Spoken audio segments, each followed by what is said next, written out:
Hey everyone, welcome back to the channel. I am Sharanya, also known as Mrs. Explorer, and welcome back to my channel where we talk all things travel, food, and lifestyle. If you're a sneakerhead, this video is for you.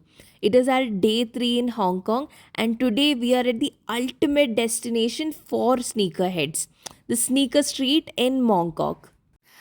We are talking about rare kicks, limited editions, and some of the dopest showrooms from brands like Nike, New Balance, and Adidas.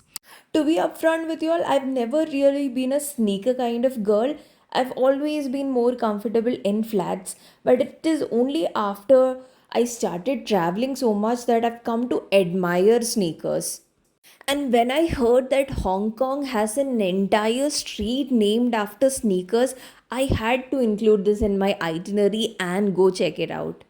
This is Sneaker Street and it is located right in the heart of Mongkok.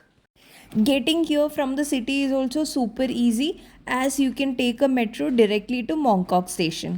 As soon as you step foot in Sneaker Street, you will be confused as to where to go because there are so many options and all your favorite brands right here at this place. After multiple deliberations, I finally started at the Nike store.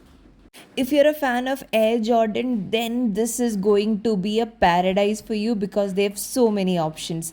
In fact, this Nike showroom has multiple levels. The ground floor is for men's shoes, first floor for women's shoes, second floor is dedicated for men's and women's sportswear, and the third floor had the most limited edition shoes. It was mostly the basketball range, and you would find all Air Jordan models here. I had initial plans of buying a Air Jordan and I had a specific color in mind, so I could not find that color in this showroom here of Nike. So I decided to check out some other stores. That's again the next best thing. It's not just one Nike showroom, you will find multiple showrooms that are dedicated to Nike, and then there are also some retailers who sell multiple brands under the same roof. So this is the second Nike showroom that I went into, and they had full tech displays, athlete collabs, and even some region exclusive merchandise. Next, I went to the New Balance store because I've been hearing so many good reviews about New Balance shoes, and the Hong Kong showroom was a clean, minimal, and super curated store. I also did check out an Adidas store, and the brain said take a New Balance, but my heart said take a Nike. So these are the kicks I ended up buying. They are from the Nike Starfish range. So this is the color that I was talking about. It's a specific orange hue, and I've been looking for this color for some time in India. Now, one thing I must mention here is that in terms of prices, you won't find much of a difference between India and Hong Kong. In fact, if you plan your purchase during some sales, you might get these shoes cheaper in India. But the thing about Hong Kong is they'll have a wider range of selection, and if you're looking for any limited edition models, you're more likely to get it here. After all that shopping, we came back to TST where our hotel is located, and we came to the promenade to do come check it out. Since it was afternoon, it was very hot, and we decided to come back here later during the night. TST is packed with luxury malls, offices, and many other tall buildings. And this here is the Peninsula Hotel, which is Hong Kong's oldest and most legendary luxury hotel. So far in Hong Kong, we've checked out skylines, shopping, and fun spots. So today we decided to do something different and do a museum crawl. And the first one is very hard to miss, and it's shaped like a giant egg. And this is the Hong Kong Space Museum. This is packed with interactive exhibits about space, astronomy, and physics. So, this is a great place if you are a space lover, and it's also a great place for kids as they have so many interactive games here that will keep them occupied. They also have a planetarium, and there are multiple shows here, so you can wait and catch a show. It was actually very fun, educational, and also at times a little mind blowing. Now, watching an aurora is something I've had in my bucket list for years now. But I had never expected to create an aurora myself, and that too in Hong Kong. The aurora is part of the Hall of Cosmos in the museum's permanent exhibitions. It's very interactive. You can adjust the strength of solar wind inside a vacuum tube, and that will affect how the aurora appears on a small Earth model. The idea is to show how auroras are formed, how charged particles from the sun interact with Earth's atmosphere and magnetic fields, and it is this collision that produces the light, which we often call as the northern lights or the southern lights effect. It was so much educational and informative for us. There were so many other fun things to do here, and most of them were gamified, which will pique your interest. There are also other museums like the Hong Kong Museum of Art, Museum of History, and Museum of Science. So, based on your interest, you can pick a museum and visit them. I also found the coolest thing in TST, that was the Don Don Donkey store. It is a popular Japanese discount chain which has a wide variety of goods, some quirky vibes, and a treasure hunt kind of shopping experience. But I didn't know they had a store here in Hong Kong.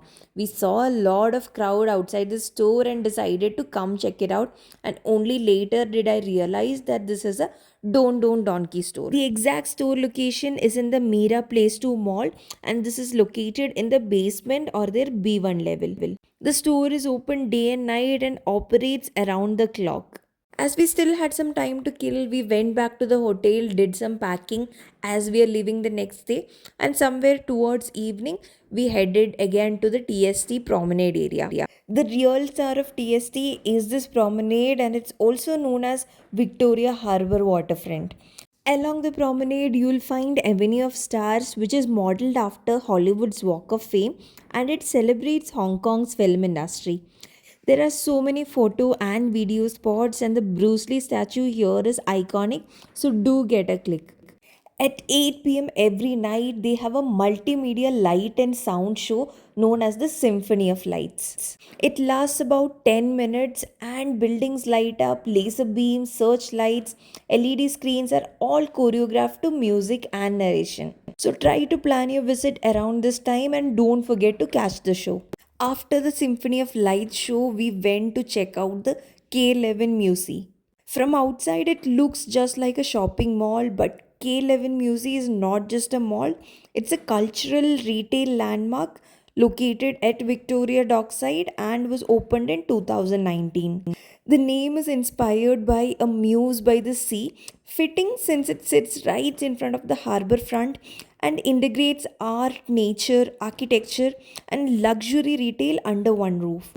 Some of the standout features that make it more than a typical mall are: first one, the architecture and design. A collaboration among over 100 local and international architects, designers, and artists culminated in this mall. The building has 10 stories and also has green and sustainable elements like over 50,000 square feet of living walls. Its design is quite fascinating, and it is meant to feel like a journey from a rushing delta to a stream with terraces, canyons of boutiques, rooftop gardens, stepping forms, green walls, and striking facades. There are 250 plus stores here, including luxury, fashion, beauty, lifestyle, plus many restaurants and cafes ranging from casual to fine dining. They also host creative performances and movie screenings. Overall, it is a great place to end your Hong Kong trip, and this is also a place where you can get some gift hampers for friends and family. So it's dinner time. I'm heading out of K11 Museum and proceeding towards the Hong Kong traditional food street. This is a vibrant night market, and it was a crowd puller. There were so many people standing outside. I went to the shop to get a closer look of what they had in the menu, and they took me by surprise because they had so many options. Mind you, most of the food is fried and not very healthy, so this is just like a one time splurge, something that you want to experience.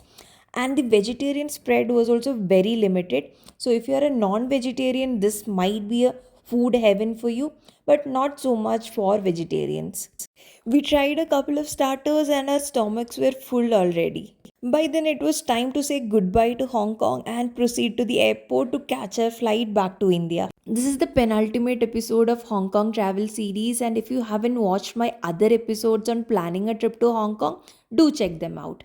If you've enjoyed this video, do drop a like, comment, And don't forget to subscribe to Mrs. Explorer for more travel content.